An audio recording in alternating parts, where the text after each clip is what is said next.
What's good? What's good? What's good? What's good? What's good? Good afternoon. It's a beautiful Sunday because the sun is out. Hope everybody's doing well. This is your brother, Chief Kalanago Flying Eagle. All right. I'm going to drop some information for y'all. All right. I'm not going to be on here too long, 10, 15 minutes tops. Right. Just going to drop some information and, of course, do your own research. So I'm going to get right into this. Okay. Hope everybody's doing well. Hope everybody's having a great day so far. Definitely acknowledging the great spirit, universe of intelligence. All right, the great I am. You know how it is because I am that I am. All right, so I'm gonna get right into this, like I said. Right, give me 1 second. So if you guys missed the live, then you're just gonna have to catch the replay, right? So I'm gonna get into that. Why did the colonizers had to? A greetings, brother. Why did the colonizers have to call everybody or identify everybody as black in terms of a label, meaning that they were slaves, right? The reason being is because and again to prove that the original people of the Americas, they looked like us, meaning that brown, copper, to the point where some of them, their skin was so dark where you could literally, again, probably call them black, but we know nobody's black, right? So, well, Chief, how can you prove that? Well, I'm going to go into their own words, eyewitnesses, to show you once again and prove to you, okay, because all that is important. The reason why I'm going again and I'm reiterating all that information is because once we start organizing, I want you guys to be able to be on the same page where you could literally just go into documents and prove and show. You see what I'm saying? The days of when there is only one savior, you see what I'm saying? That the day of that is over. All right. The age of the Pisces is over, right? When they're looking for that one savior, that one Christ, so to speak. Now we in the realm of everyone needs to ascend into the Christ. So therefore, you have to study, renew your mind. Is the only way you have to become your savior. You have to be your Christ. You dig? So with that being said, um, let us get into this, right? Boom. So let me turn my ringer off real quick because I gotta go pick up my mom in about 15 minutes. But I wanted to drop this for y'all, right? So okay. Yes, absolutely. It was a reclassification. You see what I'm saying? I mean, it started off with the doctrine of discovery, the PayPal bull, terra nullius. I'm gonna break all that down for y'all in the book. You know what I'm saying? But I just want to give you guys little drops of information so you, when you read the book, things will just make a whole lot more sense. All right. So let me share my screen real quick. And one of the places we're gonna go into Franklin. Here we go. Pull that up. All right, and this is 24. So this is the Benjamin Franklin letters, observation concerning the increase of mankind peopling of other countries, right? So here we go. Boom. Let's go all the way down to 24. Okay, this thing is populating. Let's go all the way down to 24, and we're going to read that in regards to the population. Okay, now here we are. I'm going to highlight this for y'all. Okay, boom, boom, boom, boom, boom, boom, boom, boom. Here we go. Now, that is from the Benjamin Franklin papers, right? It says, and I'm going to read 24, which leads me to add one remark that the number of purely white people, and again, we are talking about a status, all right? We are talking about the status, right? Um, the number of purely white people in the world is proportionally very small. All Africa is black or tawny, all right? Asia, chiefly tawny. America, exclusively of the newcomers, meaning that the newcomers, all right, woolly soul. Now, woolly soul, right there, those two words is key, but we have to look at what woolly means, right? And in Europe, the Spaniards, Italians, French, Russians, and Swedes are generally of what we call a swarthy complexion, which is the same thing as tawny, brown, meaning that they were not pale skin. Okay, so even Europe, okay, the Italians, the French, the Huguenots, the Russians, King George, you see what I'm saying, of Germany, all those people were of a swarthy complexion. All right, just so you know. Okay, now with that being said, and even with the Anglo Saxons, the original ones were also Swazi people, or what we call Tani. But let us read this again, which leads me to add one remark that the number of purely white people in the world is proportionally very small.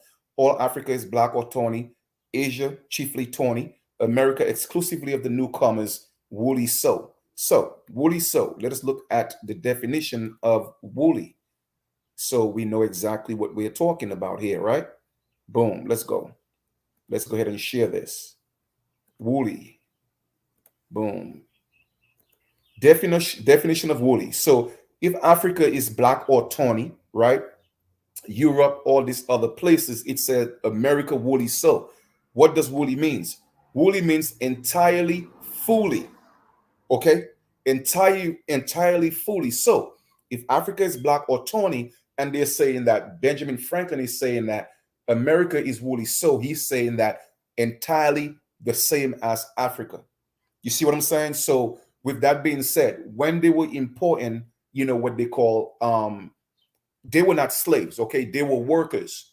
All right, they were workers, because these people, even when they took some of these people from Africa, okay, because like I tell people, I never said that nobody came from Africa. Yes, there was some, but it wasn't in the 5, 10, 12 millions they're talking about. Okay, that was exaggerated. But the few that came, their kings knew they were coming as indentured servants. Okay, it's only when the terms of the indentured servantry was up, okay, King George was like, nah, man, we ain't doing that, because King James had them here as indentured servants. But King George said, nah, we ain't doing that. We're going to enslave some people. All right, because up to the 1100 in Europe, okay, slavery was already abolished. So King James, Queen Elizabeth I, it wasn't really about slavery. It was about indentured servantry, okay, which of course is synonymous, interchangeable with slavery, depends on your perspective. You dig what I'm saying? But woolly means entirely, fully so. So if Africa was black and tawny, it means that America was the same. And Benjamin Franklin is saying that in his own words. Now, let us go look at the etymology of the word tawny. All right?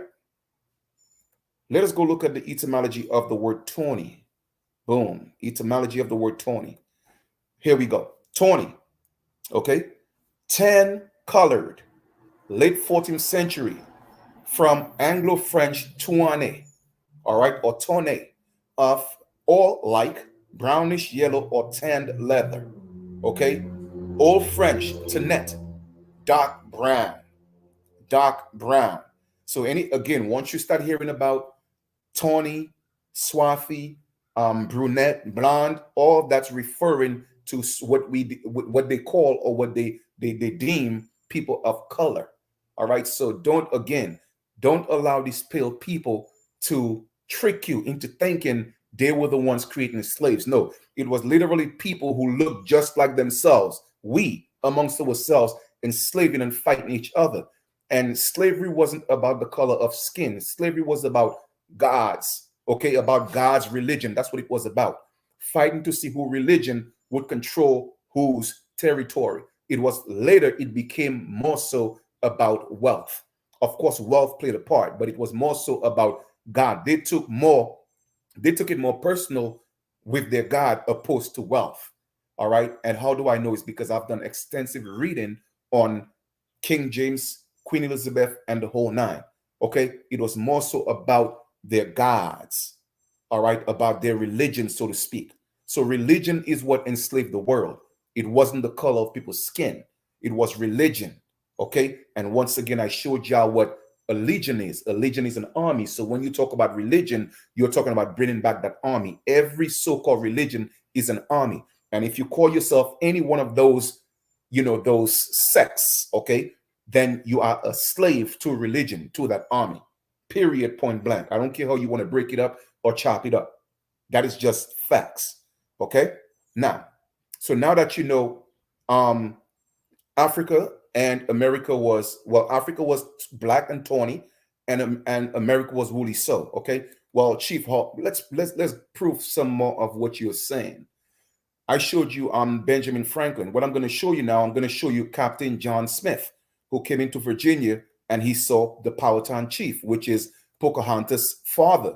Now you have this pale natives talking about giving you a false narrative of what or whom, Pocahontas looked like. Well, let us go into the words of John Smith himself, right? Let us go into the words of John Smith himself. So I'm giving you our facts. Documentation always beats conversation. It doesn't matter how much people talk. Give them the facts. You did give them the facts. Now, Captain John Smith, excerpts from the three autobiographical works, A True Relation of Such Occurrences and Accidents of Newark as Half-Hamped in Virginia, 1608. Letter from Captain John Smith to Queen Anne, who was also a Tan or Swathi queen, okay, a colored woman, all right. The general, his story of Virginia, New England, and Summer Isles. And that was the reason why they had to create that company called New England, because it was Virginia, because it was an extension of England, all right? Just so y'all know. So literally what they did was they recreated Europe in America. That's what they did, okay? But because they were already fighting in Europe, I'm talking about the French, the Spanish, the Dutch, the German, okay, the Scots, the Irish, because they were fighting already in Europe, they brought all that tension into the Americas. So that war overlapped from Europe into the Americas. All right, just to put all that in perspective. But let us go. This is from Captain John Smith. We're going to go to 20, and I put all that in the link in the description for y'all, so you guys could check it out yourself. Do your own research, right? Do your own due diligence. Don't believe anything that I say, okay? So we're going to look at here at 20. I'm going to highlight that whole thing for you. 20. Give me 1 second. All right, just bring that down a little bit. 20. And we're going to see what the description of the king, Pocahontas' father, was. Let us highlight the entire 20, okay?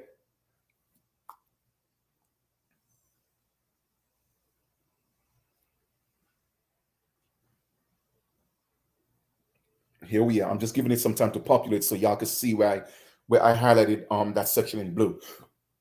Because I only got a few more minutes on here. Like I said, I got to go pick up my mom, right? But I wanted to give y'all something to kind of just drop a little knowledge, and expand the knowledge a little bit today, all right?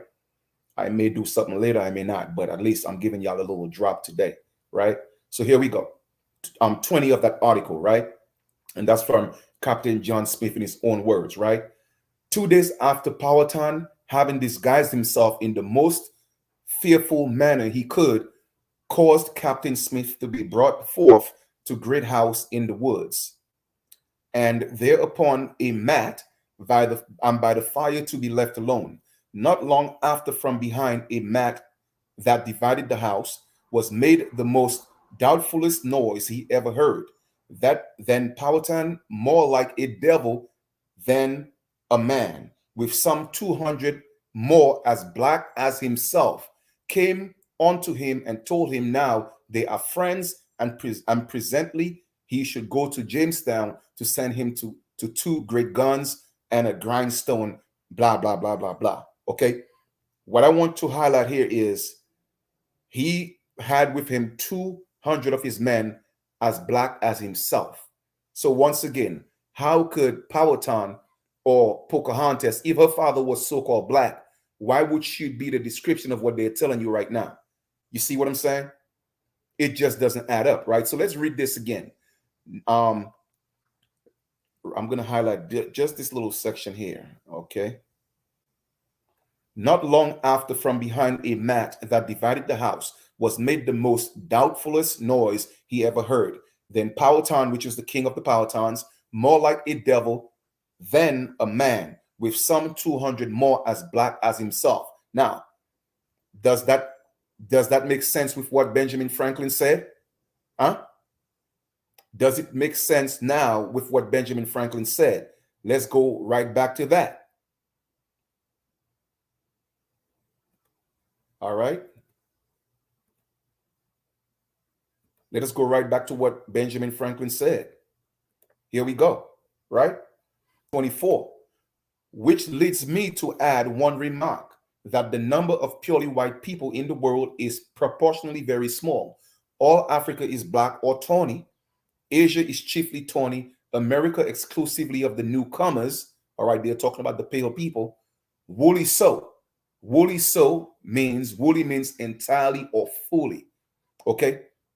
So I just want to kind of again drop that little bit of information for y'all, just to let you know why everybody had to be labeled as black, because at first they were working very hard to distinguish between the American Indians and the people who came.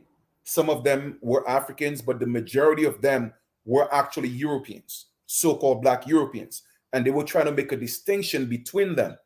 But it was so difficult because they were going amongst the Indians, okay? And then it was hard to tell the difference. So let me ask you a question.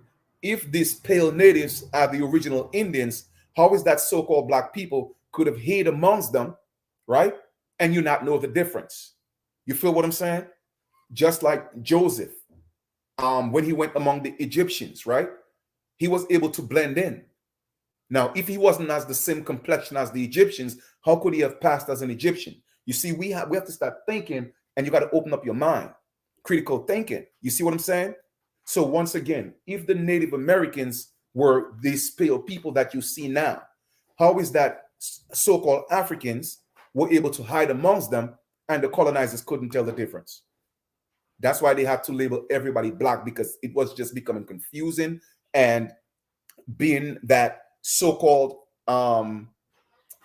American Indians or the natives at that time, they were roaming free, what they call the free, the free coloreds, or the freemen, whatever you want to call them, right? They were roaming about free. And these people was like, hold up, all these people walking around here free. So they were going among their camps. And that's why you'll find that even a lot of people who came here from Europe, I'm talking about at that time, the so-called black Europeans, the so-called black Africans, you'll realize that they have a lot of our DNA in them. You see what I'm saying? Because of the mixing, they couldn't tell the difference. And that's why they just have to label, you know what, man, listen, we don't want to deal with the headache. We're just going to call everybody black. And that's what really happened. All right. All right, cool. So I'm about to get out of here. I hope, again, like I said, it wasn't a long video, just a little something to drop on y'all. So to, again, give you the ability to do some more critical thinking, to do more research for yourself. All right. So y'all have a great continuation, and we'll talk a little later. One love.